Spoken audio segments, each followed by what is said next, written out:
26th of February. Nearly the end of We're February. back at home. We're back at home. Costa, yeah. Considering there are like 871 days of January, 28 days of February seems like it's a breeze. Just flip through it. January just seemed to go for. You asked about my mic. You are. I'm definitely on. Try and keep it still. So very true. We're in Costa, and it is near on closing time. We've been warned twice. We're closing in 20 minutes. So don't worry, I know both Ben and Ren, who are in charge of this store today, so it's all good. Yeah. We thought we would do some of your questions that we've had by email. Why do they always ask sex questions? Yeah, we'll do them another time. Grumpy old gays, you always ask sex questions. Now, we might have to do an over 18 one. We might have to. And I'm less comfortable talking about that kind of stuff. Might have to have sex to be able to answer them. I don't want to have sex not with with you. me. Oh, no. Oh, not with each other. Well, the first one is about gay marriage. What's our opinions on gay marriage? Well, I did one, and now it's over, and so I don't really. See, the thing is, Marky, I never really agreed with it. When gay marriage first came in, I was always of the opinion: why do the gays need to conform with what the heterosexual norm is? And it's not have to; it's the ability to be able to. And I think I got worn down over the years, not by my ex, but by seeing more and more happy couples that I knew actually having really lovely marriages. And then, of course, you look at it changes your rights in a hospital, it changes your rights on pensions. And then, of course, I got married earlier than I was going to, because a friend of ours died, and sadly, no, they were married, so it was a question that they had all of those legal rights in place, and I thought at the time maybe it's important. And even that didn't make it plain sailing. No, absolutely. Unfortunately, we were unfortunate enough to lose a friend on holiday, and being a same-sex couple, even though they were married, created so many issues. Yeah, that they had to fly another member of the family out. Yeah. Dreadful. Which was one of the reasons why I got married probably a year earlier than I would have done anyway. And I don't get me wrong, I loved it, and I loved the build-up to it, and I didn't enjoy the expense of it. But then nobody enjoys the expense of a wedding, do they? And I liked being married until I didn't anymore. And I guess that ties in with last week, the other episode that we did about the love one around Valentine's Day. Which is, if you're in love, then why wouldn't you not want to get Absolutely married? right. But, I think I wouldn't put it this way: I would never do it again. Okay. I genuinely think I would never do it again. Actually, no, so I would never do it again. I'm not saying I won't be in a relationship again, but I won't ever get married again. I think my opinion of it, because I was in a relationship for a long time, but not married, because it wasn't available. It wasn't legal then. Do you think you would have married him? I don't. I don't know. I don't know. Different time, different place. Who knows? But what I do know is that at the time when we weren't able to be married, a lot of the gay world was enjoying the whole rebellion of the minute it became legal to do it. It's kind of like, as we've just seen, but we don't want it now. But as we've just seen in Thailand, because it's just been legalized in Thailand, gay marriage has just been legalized in Thailand, and I think there were 1,000 couples on the first day it became legal, all getting married. Their version of David and Elton. Yes, exactly right. I think there were some very good-looking couples that I saw on Facebook. I think, and that ties in with our next question in a minute. But I think a lot of the gay community, the LGBTQ plus XYZ community. Oh, that's something else I want to get grumpy about in a minute. Is that if we haven't got it, we want it. But the minute we've got it, actually, we're trying to find something else to be rebellious about now. I suppose so. And I had a huge, not argument, but a huge discussion in one of these public forums about straight people being in a gay club. And because GAY is closing down, a lot of people are saying, I don't want to go there anymore because it's full of straight people. Yeah. Well, back in the 80s, when we were man and boy, I was the boy, he was the man. What? That's so unfair. We had gay wenues, and it was the safest place to be. It really was. In a gay venue. Once you got in there, you knew you were safe until you left. You weren't necessarily safe on the way. On the way home, that's true. But my point is that they were our havens of safety. You've put yourself in the light, and I'm in the dark. I didn't realise that. You didn't say that. They were our safety havens, and now straight women are using those places as safety havens that they can go out and enjoy. But now the gays are saying, "But we don't want you in our pub." Well, you're kind of diluting our presence. My argument was we weren't wanted in the straight pubs and bars. That we would have had our heads kicked in for holding hands with another man or kissing another man in a straight night. And until that goes away, that is still a genuine threat. Until that goes away, that is the reason that there doesn't need to be a straight pride. But my point is that now we've got that. We're lucky enough to have Old Compton Street in the heart of London, where you can walk around in our Soho area. Yep. But we should be welcoming straight people into it, because if we want to be accepted into their world, we have to be inclusive. Then we have to be inclusive back. I agree. And saying you're welcome to come and sit in our bars and our clubs. They're ours, but you're welcome to come and sit in them. But their argument was, no, we weren't tolerated, so therefore they shouldn't be tolerated. I know. Grow up. Yeah. Just grow up. Do you get my... People marched and fought and were arrested. And died for the rights that you now have. Let's not alienate each other because we happen to have a different sexuality. But it's the baby gays that don't understand that, because they haven't looked back at the history. Sometimes the baby gays. Sometimes the baby gays. Yeah, but actually they weren't. If they had been, I could forgive them the discussion. They were people who are marginally younger than us, who would have still marched. Exactly. And whatnot. So that's my opinion on gay marriage. Do you agree? You want it, you want it. If you don't want it, you don't want it. Do you agree with what I say about the straight pride thing? It's absolutely, on the day that it is both legal and safe to walk down any street in the country, to hold the same-sex couple's hand, to kiss them in public, when it's safe to do that without any fear of anything. That's the time where we don't need gay pride, and you definitely don't need straight pride, because you can do that all the time. And if you agree, and if you agree wholeheartedly, just ask yourself, how many times have you done a double take when you've seen two men walking down the street holding hands, or up against the wall kissing, and you've gone... And you don't see it very often, to be honest. In your head, you've gone, oh, why shouldn't they? Yeah. But that split second where you were confused, that's why we need gay pride.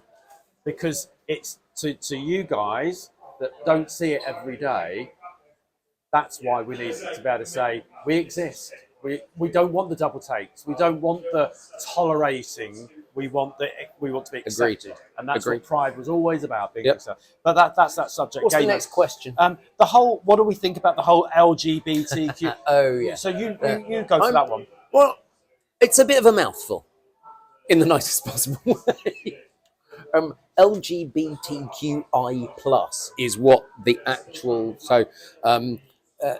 lesbian, gay, bi, trans, queer, intersex, plus means all of the other potentials. I mean, in America, of course, Trump's gone, no, I'm only going to recognize male and female as two different genders. I mean, when we know that there are considerably more genders than that. We do, but I also know that when we're talking about discrimination against trans people, nobody can be more discriminating than gay men. In some ways, absolutely. The gay male community can be awful. I mean, I think we're very lucky that we both know quite a lot of trans people, and I think we're very excited. We're very ally to the trans community, and I would urge everybody to be. I think there are too many letters. Why? I wonder why they didn't go LGBT plus. I don't know why they didn't go why they needed LGBTQI plus, because the plus is everything else. Well, the Q is devaluing the harm that the word queer has done over decades, centuries. Calling people queer, and you know some of the words that would describe a black person, and that we would probably get taken off YouTube for. Yeah. But the black people will then use those within their own community, and we wouldn't use the F word. Absolutely, like a cigarette butt, you know. We wouldn't use that to refer to ourselves, because again, you can be cancelled very easily. But I don't like that word either.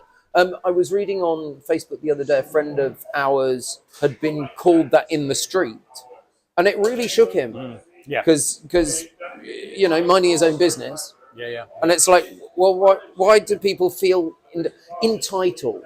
That's the thing. This right-wing growing thing in the country and reform and the whole post-Brexit thing and Trump and Farage and the Tories and this growing fear of people feel that they can just say what the hell they want at any time is dangerous. Well, I'm guessing that the reason why they feel they need to do it is because they feel that they've been gagged. So therefore, when they're in under the Liberals, oh fuck off. No. But hear me out. I'm not justifying it. I'm saying that the minute somebody says you can't say that anymore, people want to say it. They never wanted to say it before, but suddenly because I'm not allowed to say it, they now want to say it and scream it and shout it. So fine, say it. But your words don't have to be harmful. You can have an opinion on things, but you don't have to be harmful and hurtful. But there is the thing, is like they want to spit it at people because there is the gammony-faced, red-faced, bloated nonsense, and you don't have to look like that to be one of them. Believe me. One of the other things. Sorry, I kind of we've gone political. We've gone political, and grumpy with that because that makes me grumpy. So the last question on our list is about footballers and referees. I don't know anything about that. Well, there's what specifically? Well, Hearts and Lothian 5, Bristol 2. About there being no outwardly gay footballers, and yet we know since John Fashioney, Justin Fashioney, whichever one it was. John and Justin were two brothers, one of which was gay. Both of them were footballers, and one of them took their own life through it, but was an excellent footballer. Many but years got ago. so much abuse on the pitch that I think fans. Nobody else has come out since. No. There must be gay footballers. No, there are. There We know of names. We know of names. Yeah. We know of names. And well, I'll tell you later. But in the same way that we knew certain television presenters were gay long before they came out, that we knew about. Movies. I mean, there's an A-list partly because one of them hit on you. Yeah. That's a funny story that he won't tell you. I won't Sorry. tell you that. Yeah. Great. And that other little story about the other very famous pop star who's no longer with us. Who's no longer... I'm just going to do this. Littlefinger. I don't know what that means. I mean, I know what that means, but I don't know what that means in terms of him. Littlefinger. Tell me after. Yeah. I.e. the size of. Yeah, no, well, you know more than me then. You know more than me. But are you talking about the one that lived near Watford? No. Oh, okay. What are you... Oh, no, the other one. All right. Well, I'll tell you I'll tell you afterwards, yeah. No, I mean... I obviously know something he doesn't know. I mean, it's George Michael for a long time, certainly in the 90s, it was very widely known that he was frequenting areas of high homosexual homosexual. Like the cabal. But interestingly, it took decades more for it to come out because the gay community just closed ranks and looked after him. And also so did his management. And his management. His management did more to the point. Yeah, but whereas Michael Barrymore, who stood up on stage at the White Swan, and it was in the newspapers the following day, with George, the community just kept it to themselves. But equally, as we've discussed many times before on the podcast, if it is in the newspaper's interest to cover it up, they don't say anything. Oh, because they've been promised something else. Philip Schofield is a classic example of this. For years, the media knew that Philip Schofield was gay. It wasn't in their interest to say anything until the moment it was in their interest to bring him down. Yeah, absolutely. Yeah, it was widely known. Which is why it's always much safer to be out. Actually, well, try not to have things that people will blackmail you for. And there will be a percentage of you guys watching that are going, "What does it matter?" You're absolutely right. It shouldn't. It shouldn't matter. It doesn't matter. But the reality is, it does matter. So if your colour of your skin is non-white, it's evident to everyone else. If you're of a certain religion, it's evident to... But with sexuality, it's not evident. So it feels like to everyone else, it's a secret. It's no secret. Those people were out in their community. And their families knew, and their communities knew. Yeah, nothing to do with anybody else, in the same way that some of your colleagues will be gay people, but you don't know. Really? But you don't know because it's nothing to do with you. Fair. So, but people... Oh, we know. Don't worry, Ben. We know we're about to be thrown out. Yeah, we've got 4 minutes left. Sorry, guys. That's all right. You heard it. It's not our fault. We've got to wind it up. Yeah, we've got to wind it up. So the footballers, yes. The referee that was recently been in the news for saying the wrong things, let's be honest, the wrong things, vile things, but going through the whole coming out process and the hate that he was receiving, sometimes people's fuse go. And not justifying what he said, but you can understand why. Because we all have a temper. We're just not being followed around by media all the time and having everything recorded all the time. Thank God. I promise you, if there was evidence, video evidence and photography evidence of me in the late 80s, I'd probably be cancelled now by everyone. Well, because things that we say and do 40, 30 years ago are not acceptable now sometimes. Well, that is true. So, but they can be dragged on up. The buses. Absolutely, exactly. Those kind. I was never a big Alf Garnett fan. But my point is that if you're in the media and everything's been recorded on Twitter 15 years ago, it doesn't take long for the media to come through and search for it. I'm just going to say, thank God the internet didn't exist when we were at school. That's my point.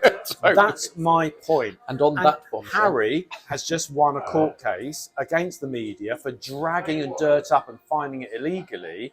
And they all said, we'll see you in court, Harry, but they all settled, apart from the Daily Mail so far, they've all settled out, knowing that if we go to court and this all comes out... So much more will come out. It's on oath, and people can go to prison for it, that they decided suddenly to spend £1 billion defending it and then going, okay, hands up at the last minute. Yeah, totally. Anyway, we're out over and out, because, we've got to get out of here. See you next week.